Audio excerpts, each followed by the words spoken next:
Assalamualaikum warahmatullahi wabarakatuh. Alhamdulillahirrahmanirrahim. Allahumma sholli ala Muhammadin wa ala alihi washabihi ajma'in. Baik, tugasnya dikumpul? Tugasnya dikumpul? Enggak ada? Yakin?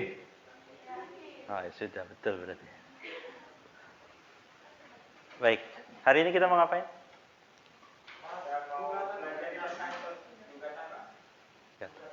Baik, hari ini kita akan bicara tentang gugatan. Karena ini mata kuliah praktek, porsi teori sama prakteknya itu banyakkan prakteknya gitu. Intinya begitu ya. Jadi kuliah kita ini 5 jam jadwalnya. Tapi saya hanya akan ambil untuk materi itu sekitar 1 jam. Jadi kita kuliah sekitar 1 jam ke depan. Gitu ya. Setelah itu saya beri tugasnya di open learning. Silahkan dikerjakan di sini, apa di rumah, atau di mana silahkan. Jatah waktunya 1 pekan. Gitu ya. Nanti pekan depan kita akan bahas apa yang saudara kerjakan. Lalu, untuk UTS-nya, nanti kita akan ada UTS. UTS-nya apa? Ada yang tahu? Nah, bagus ya, surat kuasa dan gugatan. Dalam bentuk apa? Dalam bentuk tulis tangan. Dan sifatnya close book, close phone, apa lagi? Nah, gitu ya. Jadi persiapannya ya, saya sudah kasih tahu persiapannya dari sekarang ya. Matanya di close juga boleh, nggak apa-apa. Nanti nilainya saya close juga, nggak apa-apa. Gitu ya. Baik. Sudah tahu cara bikin gugatan? Belum, Pak. Kenapa nggak ada yang jawab sudah? Kalau sudah kan selesai kita, nggak apa-apa. Ada yang sudah ngumpul? Ada yang sudah ngumpul kayaknya. Iya. Mana yang aku sudah ngumpul gugatan? Ajaib sekali. Belum diajarin, dah bisa dia. Ya nggak apa-apa sih, bagus berarti. Ini modul ada di dalam apa namanya? Open learning-nya, bisa saudara download. Jadi jangan bilang nggak ada. Ada, modulnya ada di open learning. Sebelum saya masuk di situ, saya akan tanya deh. Gugatan itu apaan? Gugatan itu apa? Ada yang tahu gugatan itu apa? Ya kalau nggak tahu ya nggak perlu kita bikin kan, kalau kita nggak tahu. Karena asumsi saya saudara sudah lulus hukum acara perdata, betul? Hah? Siapa dulu yang ngajar? Dosennya aja lupa. Hah? Bukan saya. Oke. Mata kuliah hukum acara perdata. Di sana dibahas salah satunya gugatan. Apa itu gugatan? Nggak usah pakai textbook gitu lah, bahasa textbook. Enggak, saya bilang maksud intinya apa sih gugatan itu? Ada yang tahu?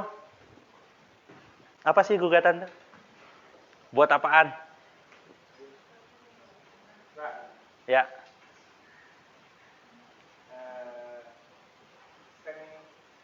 Sengketa perdata. Ya, sengketa perdata.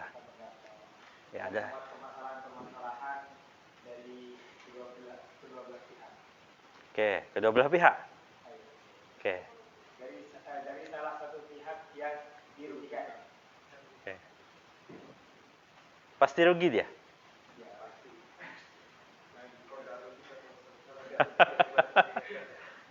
Ya, oke, terima kasih. Ada lagi mbak-mbaknya? Gugatan itu apaan sih? Permohonan. Permohonan apa? Permohonan apa? Tentang apa? Ya. Permohonan perdata. Salah satu urusan perdata itu adalah misalnya nikah. Berarti permohonan nikah itu masuk. Ya, jadi apa? Kalau enggak, terus dia apa?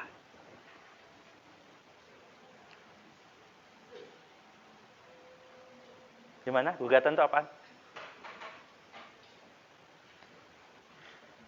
Ya itulah pokoknya Pak. Nah, itu ya susah kalau kayak gitu. Gugatan itu apa? Ya, Mas, stop dulu. Gugatan itu apa?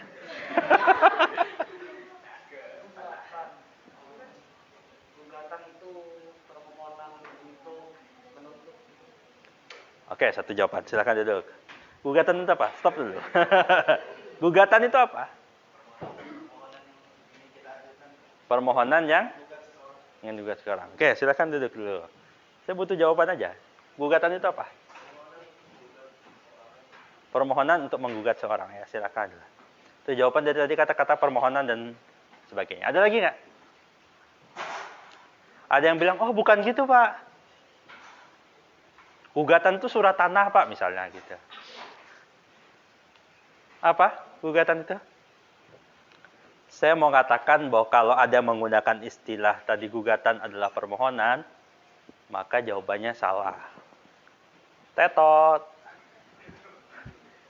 Karena permohonan itu sendiri, gugatan itu sendiri. Itu dua hal yang berbeda dalam hukum acara perdata. Jangan sampai dipergunakan istilah itu. Permohonan itu adalah sesuatu yang diberikan, bentuknya surat, ya kan? Tertulis, nah, kan gitu gampangnya. Sesuatu yang bentuknya tertulis, dia surat ditujukan kepada pengadilan untuk apa? Memohonkan sesuatu untuk diberikan satu ketetapan. Penetapan dari pengadilan. Pihaknya satu, dia hanya ada pemohon, yang dimohonkan itu hal-hal tertentu, saudara pelajari sendirilah, sudah pernah kan? Contohnya penetapan hak asuh misalnya, penetapan wali, penetapan waris, siapa ahli warisnya. Itu pihaknya cuma satu. Jadi tidak ada sengketa. Sengketanya nggak ada.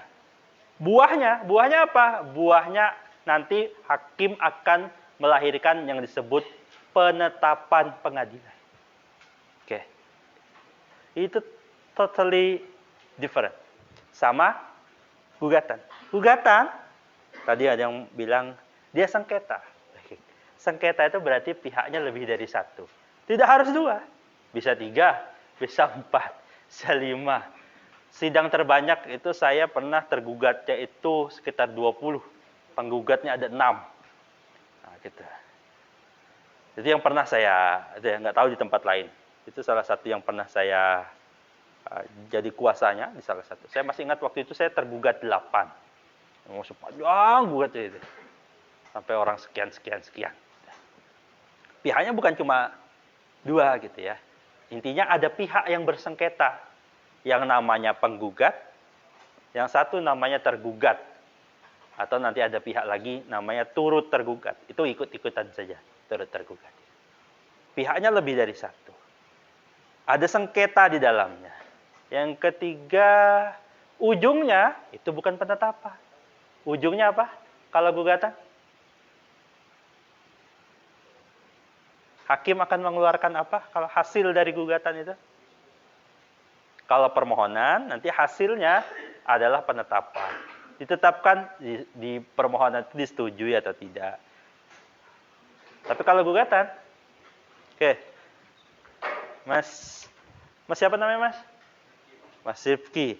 Kalau gugatan itu, ujungnya nanti hakim akan melakukan apa terhadap gugatan itu?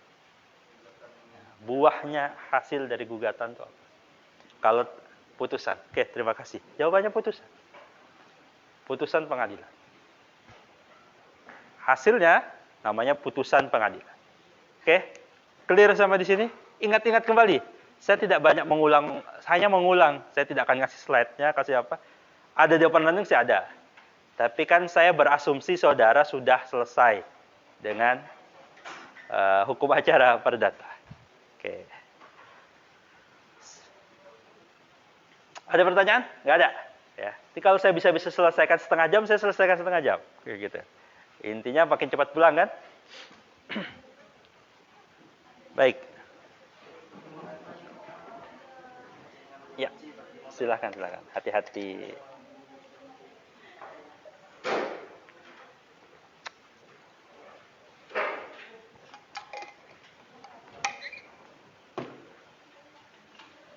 Dah tahu gugatan itu apa? Dah tahu gugatan itu apa jadi?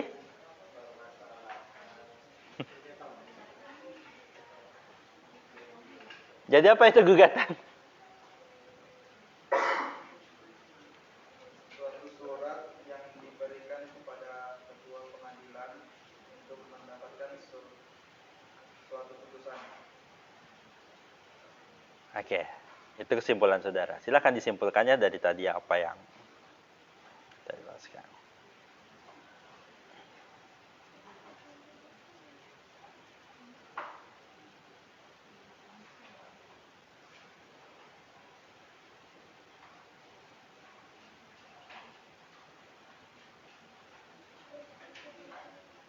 Oke, saya kasih materinya sedikit lah. Ini kebaca nggak sih dari situ? Hah? Kebaca nggak? Oke, mudah-mudahan terbaca ya. Dengarkan saya berdongeng sekitar setengah jam lah ya. Di sekitar jam 8 mungkin kita selesai. Harapannya begitu. Lalu saya akan kasih kesempatan saudara kan bertanya sebanyak mungkin. Kalau nggak ada pertanyaan ya sudah selesai. Jadi saya berasumsi saudara bisa buat gugatan. Ini bukan saudara ngafalin tuh nggak penting. Saya nggak akan mengeluarkan soal gugatan itu apa, enggak. Soal saya adalah gimana cara bikin. Silahkan saudara buat gugatan, kan gitu. Oke. Apa sih yang ada dalam gugatan? Gugatan itu intinya cuma ada 3. Gampang kan? Cuma ada 3. Isi gugatan itu cuma ada 3. Identitas pihaknya. Siapa penggugat, siapa tergugat. Yang kedua, isinya adalah fakta hukumnya apa. Hubungan hukumnya apa, fakta hukumnya apa, diceritakan di situ. Dasar hukumnya apa, dan sebagainya. Yang ketiga, mau minta apa? Ada orang, sebutlah namanya Jumadan. Ya kan, bukan nama sebenarnya. Jumadan. Ya. Dia adalah penggugat. Menggugat siapa?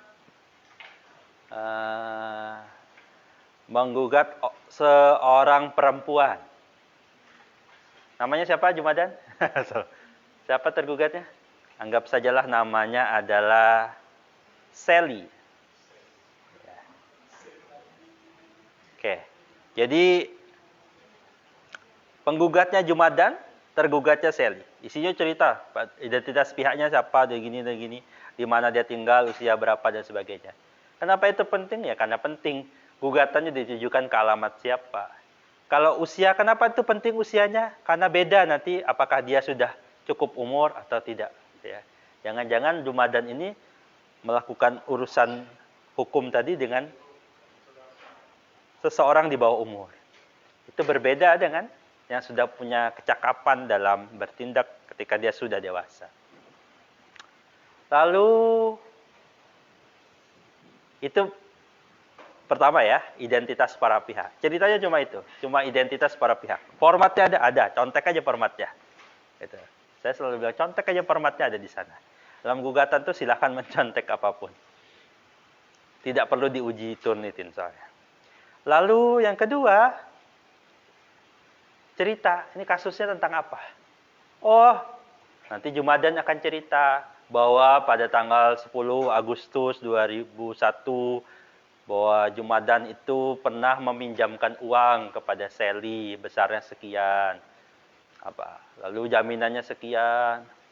Apakah ada saksi atau tertulis tidak? Bisa dibuat di atas selembar kertas tertera tanda tangan dan sebagainya.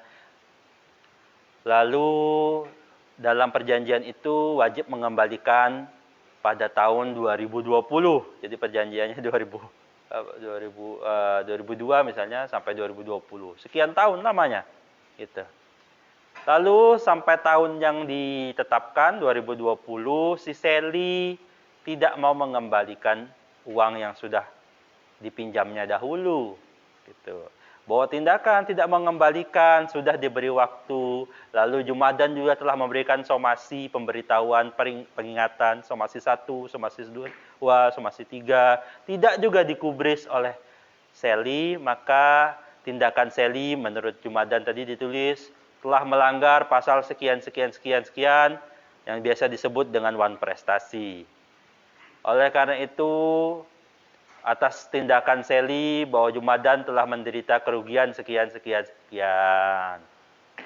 Itu yang kita sebut dengan apa? Apa namanya itu? Posita. Isi ceritanya. Ya, gampang itu kan? Cuma cerita saja.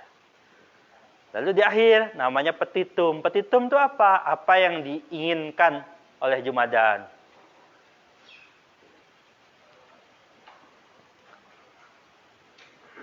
Pertama, Jumadan ingin gugatannya dikabulkan.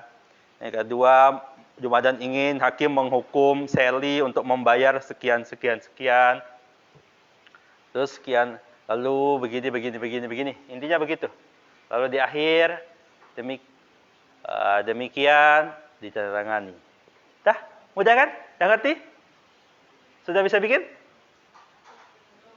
Hah? Kan segampang itu ya? Jangan mikir yang susah-susah. Iya Pak, nanti contohnya susah Pak. Soalnya susah. Kalau Bapak bikin contohnya gampang. Yang soalnya susah. Oke, kita lihatlah lebih spesifik. Bahwa gugatan itu isinya, pertama harus ada identitas para pihak. Kelihatan ya. Nama, tempat, tanggal lahir, umur. Karena ini berkaitan dengan kelayakan bertindak, kemampuan bertindak, kemampuan bertanggung jawab. Lalu pekerjaannya apa, alamat atau domisilinya di mana. Oke, kembali, saudara sudah belajar hukum perdata. Di situ ada bicara tentang orang dan badan hukum. Harus dipastikan penggugatnya itu pribadi atau badan hukum. Kalau pribadi siapa yang menggugat, kalau badan hukum siapa yang menggugat. Begitu juga tergugatnya. Apakah dia pribadi, Sally, atau Sally ini ternyata meminjam untuk dan atas nama perusahaannya. Namanya PT Sally Sisters, gitu misalnya ya. Misalnya begitu, berarti dia yang digugat itu bukan Sally-nya, tapi yang digugat adalah PT-nya tadi. Oke. Itu dipastikan. Salah saudara menentukan itu, saya nggak perlu baca belakangnya, pasti salah. Hakim juga nggak perlu baca belakangnya, pasti salah. Oke. Jangan dianggap sepele sedikit pun masalah identitas. Kemarin saudara sudah bikin surat kuasa dengan tulis tangan itu. Sebagian bagus, sudah betul. Sebagian lagi salah. Jadi masih ada yang salah. Terutama karena dia itu kan mewakili jabatannya. Untuk dan atas nama perusahaan. Itu harus ditulis. Tanpa kata-kata itu. Walaupun ditulis dia itu direktur perusahaannya. Ya itu namanya pribadi. Harus disebutkan dia untuk atas nama perusahaan apa. Sesuai dengan dasar dia ditunjuk sebagai direktur itu apa. Aktakah atau apakah. Itu ya, kemarin ingat-ingat yang kemarin bikin salah. Pastikan penggugat, tergugat itu orangnya betul. Saya kemarin pernah majukan gugatan, eksepsi dari pihak lawan itu bukan alamat saya. Nah, dia jawab begitu. Itu bukan alamat saya. Dia tunjukkan KTP-nya. Nih, KTP saya alamatnya bukan itu. Gimana? Salah dong saya berarti. Gimana? Saya ngajukan gugatan ke orang, ternyata KTP-nya alamatnya berbeda. Ada yang bisa komentar? Gimana kalau begitu? Apakah saya salah orang? Salah gugatan? Atau seperti apa? Paham ya? Saya gugat orang dengan alamat tertentu, namanya betul dan sebagainya betul, kecuali alamatnya. Dia tunjukkan dengan bukti jelas alamat saya ini. Gimana? Salah. Ya, ada lagi jawaban lain. Ya. Ya. Apa lagi? Ada yang mau komen? Alamat sesuai KTP-nya atau alamat tempat tinggal kan? Jangan enggak. Domisili itu gimana buktikannya? Surat dari RT atau kelurahan. Bukti dia tinggal di situ kan, kalau surat bukti domisili itu berarti dia yang ngurus. Orang saya gugat. Dia tunjukkan betul-betul bahwa KTP-nya bukan di situ. Kemana? Tadi ada jawabannya, salah Pak berarti. Hati-hati, itu bisa sekali terjadi. Kenapa? Karena kan digugat hari ini. Orangnya kan bisa besok bikin KTP baru, pindah alamat. Gimana? Apakah itu cukup untuk berlari mencari celah? Gimana? Usia 40. Terus kata dia, enggak dong, saya sudah 41, udah ulang tahun kemarin, misalnya begitu. Gimana? Ini enggak dianggap sepele, jangan dianggap sepele. Itu masuk, real. Dalam satu gugatan saya pernah dibantah begitu. Alamatnya salah, Pak. Gimana? Ada yang mau jawab lagi? Gimana? Salah atau betul? Itu dulu kan? Tanyalah ya, nggak ada yang ngomong-ngomong. Haya Akila Padia Azmi Rumengan. Rumengan. Mana orangnya? Nggak ada. Sinta Aprilia Subli. Ya. Bukan saya memang. Gimana Mbak Sinta? Panggilannya apa Mbak? Sinta.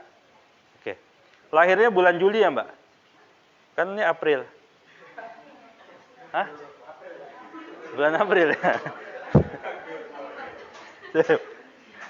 Oke.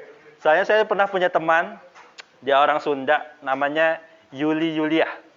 Ya, orang Sunda itu suka diulang-ulang gitu ya. Saya nggak tahu di kelas mana sih, kelas ini apa bukannya, pernah saya undang. Gitu. Dia dari LPSK itu, namanya Yuli Yulia. Itu saya pernah punya kejadian lucu sekali dengan dia itu. Seorang dosen bertanya, namamu siapa? Yuli Yulia. Oh, berarti kamu lahir bulan Juli ya? Enggak, Pak. Saya lahir bulan April. Betul. Dia lahir bulan April. Saya nggak tahu namanya, kenapa dikasih nama Yuli Yulia. Tapi benar, dia lahir bulan April. Balik, Mbak Sinta. Gimana, Mbak? Jadinya. Salah. Oke, kalau itu dianggap salah, berarti semua orang bisa akan mencari celah dengan mengganti KTP-nya. Iya kan? Kalau itu dianggap salah, orangnya bisa mencari celah, ya tinggal ganti KTP. Sehari jadi KTP tuh. Sehari jadi KTP ganti. Karena sekarang nggak perlu surat penerima domisili. Nggak usah surat. Dulu kan surat dari sana sini.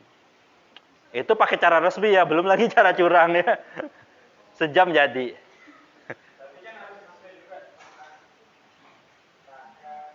Ya, KTP-nya diganti, KTP-nya ganti. Dalam 1 hari bisa. Gimana? Selama dia cuma pindah dan rekaman sudah pernah ada dan sebagainya, fotonya tetap yang lama, cuma ganti di alamatnya jadi ganti. Gimana? Nah, masalah berarti. Berarti kita bahaya bikin gugatan, pasti kalah. Kenapa? Karena menurut 2 orang tadi, itu salah pasti Pak. Karena alamatnya tidak di situ. Gimana? Corong carikan saya jawabannya. Ayo. Gimana? Kalau itu nggak selesai kuliah nih. Gimana caranya? Simpel kan nih? Sepele kan? Tapi kata teman saudara 2 orang tadi, salah. Secara logika, ya masuk akal. Gimana? Rumit sekali Bapak ini. Ya memang begitu. Saya bikin rumit karena sebelumnya saya nggak terpikir juga. Cuma pernah ternyata dijawab oleh lawan saya. Begitu jawabannya. di jawaban. Nah, makanya memang di kelas ini kami pilihkan di kelas-kelas praktek itu kita upayakan yang ngajar adalah orang yang punya izin praktek atau dia punya keahlian betul di bidang itu. Nah, gitu. Karena ya kalau cuma teori yang kemarin di kelas kemarin, nah ini sekarang bicara praktek, prakteknya pernah berubah. Ada apa namanya KTP yang berubah. Gimana? Ada yang bisa ngasih solusi? Hanya ngomong KTP, kata Bapak setengah jam nggak jadi nih hanya karena KTP ini. Gimana? Masalah KTP nih. Gimana? Ada yang bisa ngasih solusi? Atau ada yang bilang benar, tetap boleh Pak. Tadi kan jawabannya salah nih. 2 orang salah. Ada nggak jawaban yang berbeda? Hah? Kenapa?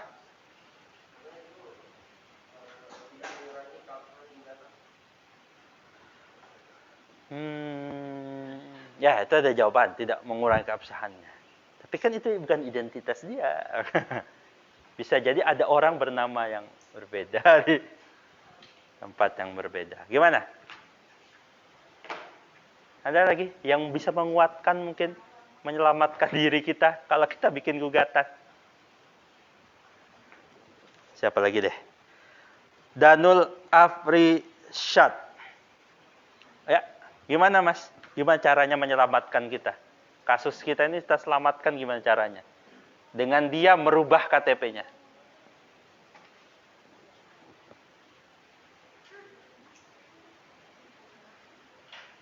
Gimana?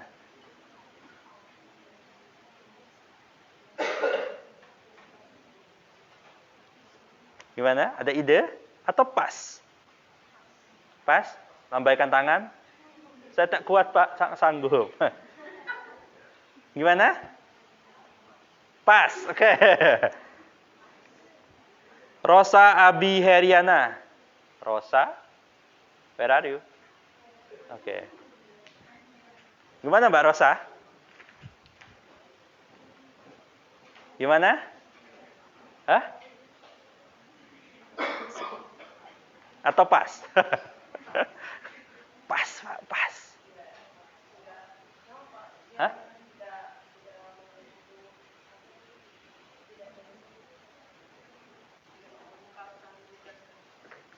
Ya. Tapi dia buktikan bahwa identitasnya bukan itu. Gimana? Oke, biar saya tidak terlalu panjang lah ya, saya janjinya sini sebentar. Ada beberapa cara, itu dipakai.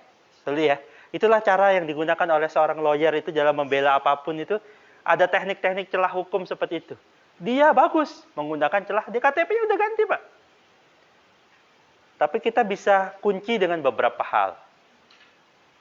Makanya kita antisipasi juga. Satu misalnya, kita punya nomor NIK-nya. KTP-nya berubah, alamatnya, NIK-nya tidak akan berubah. Tetap sama. Kalau kita masukkan NIK-nya. Kalau enggak, ya. Yang kedua, dalam kasus itu saya selamat. Kenapa? Karena waktu pengadilannya mengirimkan suratnya, dia terima di alamat itu. Kita buktikan, loh dia terima. Kalau dia bilang ganti alamat, ganti KTP, tapi buktinya di alamat yang dituju, itu dia petugas pengadilan ketemu dia, dan surat itu sampai ke dia. Itu ya, saya menyelamatkan diri saya begitu. Tapi nanti bahaya ketika memang dia tidak terima. Perkara dia tidak terima, dan sebagainya itu memang jadi bahaya nanti di lapangan. Gitu ya. Oke. Saya lanjut ya, saya singkat-singkat aja. Oke, apalagi lalu namanya posita atau fundamentum petendi. Isinya ya tadi dasar gugatan, dasar faktanya. Oh, pernah ada perjanjian, Pak. Oh, Jumadan itu menikah dengan Sally, Pak. Buktinya ini, Pak. Misalnya ya, bukan nama sebenarnya kan ya? Kan kalau nama sebenarnya apa? Bukan, Jumadan itu nama fiktif lah ya. Anggap aja ada. Lalu dicerita, buktinya ada, ceritanya ada, faktanya ada. Lalu Dasar hukumnya apa? Dasar hukum kalau nanti ada cerita tentang peraturan tertentu. Oke.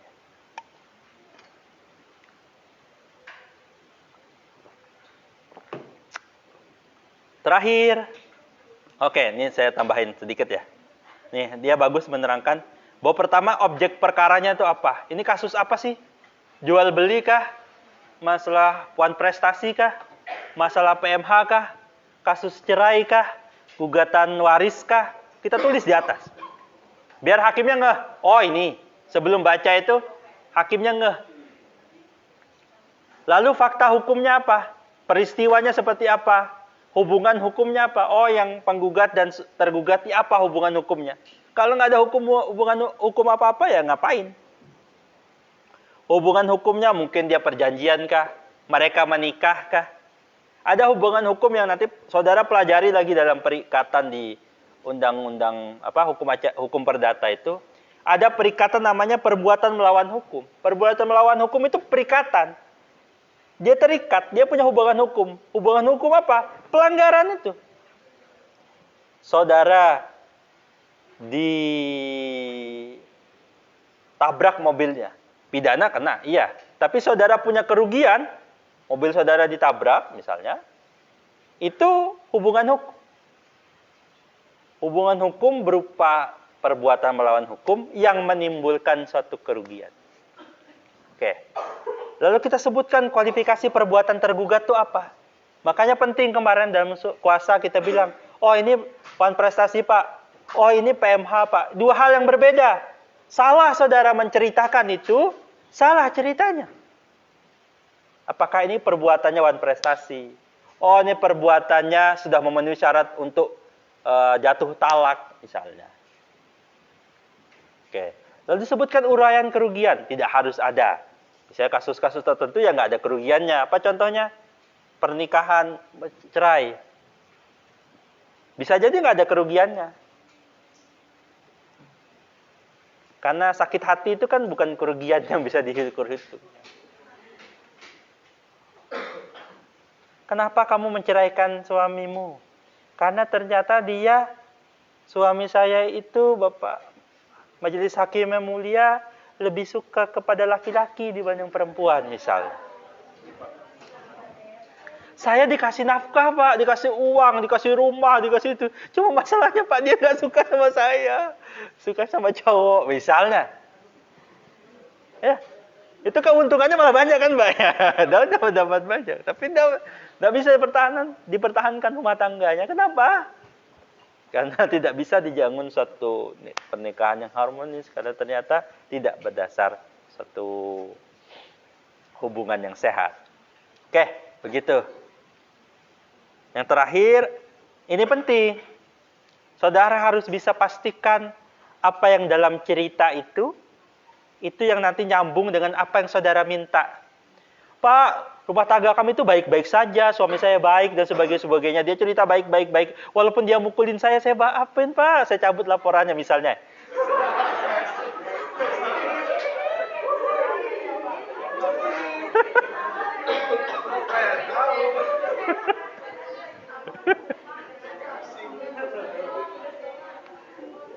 Tenang. Misalnya begitu ya. Dia cerita baik. Tapi di petitumnya apa yang dia minta, Pak tolong ceraikan kami. Lah kenapa? Padahal tadi kan baik-baik saja gitu. Jadi harus ada cerita. Oh dia nggak ngembalikan uang saya 500 juta. Maka di petitumnya, yang dituntut, yang kita minta itu, yang minta kita gugat, yang kita minta kepada majelis hakim itu adalah tolong dia kembalikan 500 juta atau tambah bunganya. Kan nggak mungkin. Dia utang 500 juta. Ya kita tuntut 10 miliar Pak. Karena itu kayak cerita itu ya. Ini cerita nggak tahu bohongan apa bercandaan aja sih. Dia biasanya kalau di Papua itu nabrak babi. Saya babinya harga 30 juta. Mahal babi itu. Di Papua yang saya lihat videonya itu. Dia tabrak. Harganya 30 juta. Babinya perempuan. Tuh.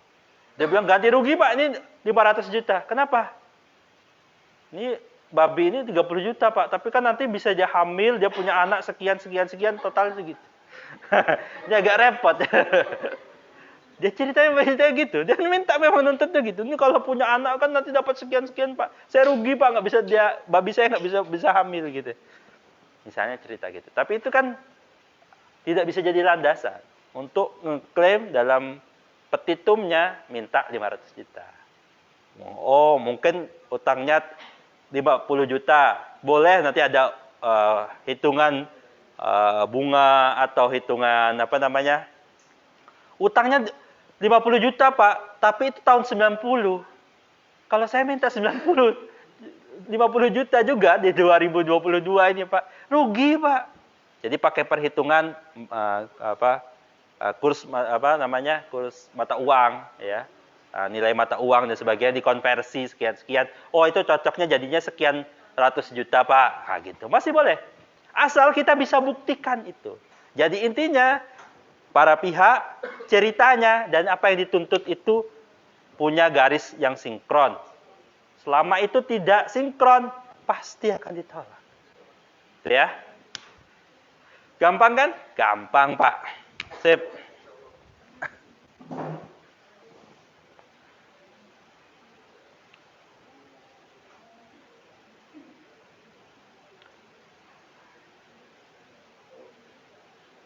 Oke, selanjutnya namanya petitum. Apa sesuatu yang diminta, diharapkan. Minta apa sih? Penggugat itu pengen ini cerai, pengen diganti rugi, pengen begini dan begitu. Ya, intinya cuma itu. Ada tambahan-tambahannya nanti saudara baca sendiri. Oke. Sampai sini ada pertanyaan? Tidak ada. Nggak ada kan? Pokoknya cepat pulang, Pak. Ya. Oke. Sip. Ini ada contoh gugatan. Tolong diperhatikan. Ya, tolong fokus 10 menit saja. Oke. Kapan tanggalnya kita tuliskan? Ini penting, jangan sampai tanggal gugatan ini itu lebih tua dibanding surat kuasanya. Pernah terjadi. Kuasanya 11 Februari, di sini 10 Februari. Itu pasti akan ditolak. Oke. Ditujukan kepada siapa? Kepada ketua pengadilan negeri. Kalau kasus perdata yang masuk dalam ranah pengadilan negeri. Nanti sehabis meet, nanti di akhir-akhir kita akan bicara tentang hukum acara peradilan agama. Itu nanti ke pengadilan agama. Di mana gitu ya? Pengadilan namanya harus betul, lokasinya harus betul. Oke. Bertanda tangan di bawah ini. Sebentar. Kok namanya itu adalah penasihat hukumnya? Karena ini diajukan oleh lawyernya. Oke. Yang mengajukan kalau sudah ditunjuk saudara sebagai lawyer, saudara yang mengajukan. Nama pengacaranya, alamatnya di mana? Kenapa? Karena klien saudara sudah memilih domisili hukum di alamat saudara. Di alamatnya kantor. Lalu disebutkan surat kuasa khusus tanggal berapa. Oke. Lalu di sini disebutkan bertindak untuk dan atas nama mewakili Bapak ini.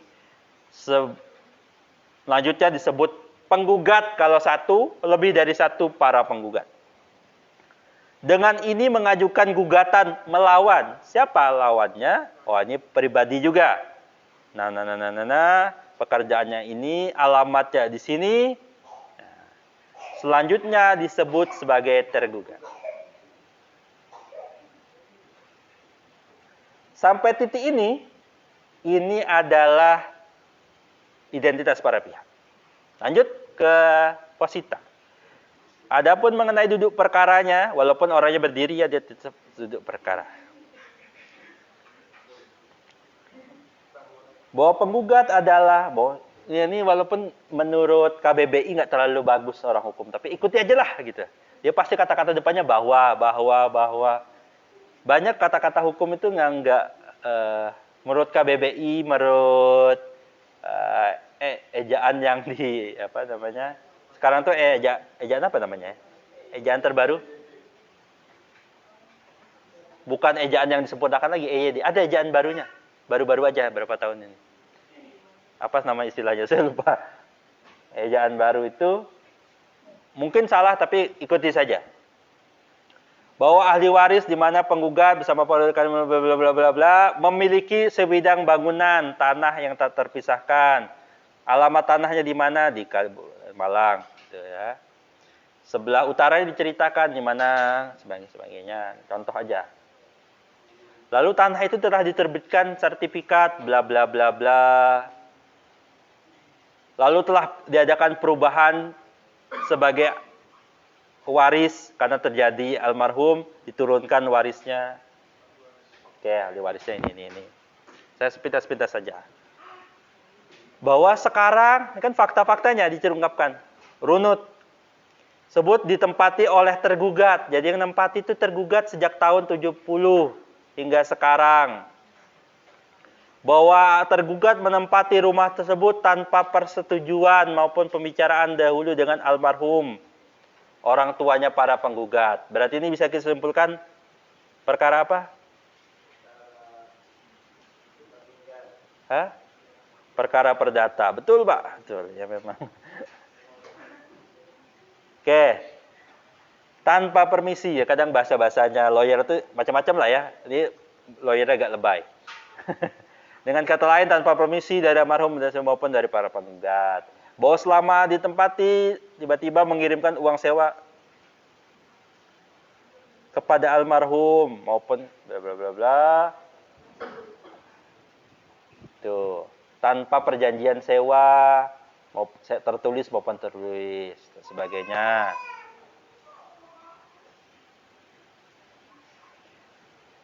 Bahwa penggugat sebelumnya telah berulang kali menghimbau kepada tergugat agar rumah yang terletak di tanah sengketa dikembalikan kepada para penggugat, minta dikembalikan. Sudah diupayakan musyawarah, surat menyurat juga, peringatan juga sudah pernah diberikan. Bahwa tergugat juga mengakui kepemilikan rumah tersebut kepada para penggugat sebagai ahli waris. Ternyata sampai sekarang tanah tersebut masih dikuasai tergugat. Nah, perbuatan tergugat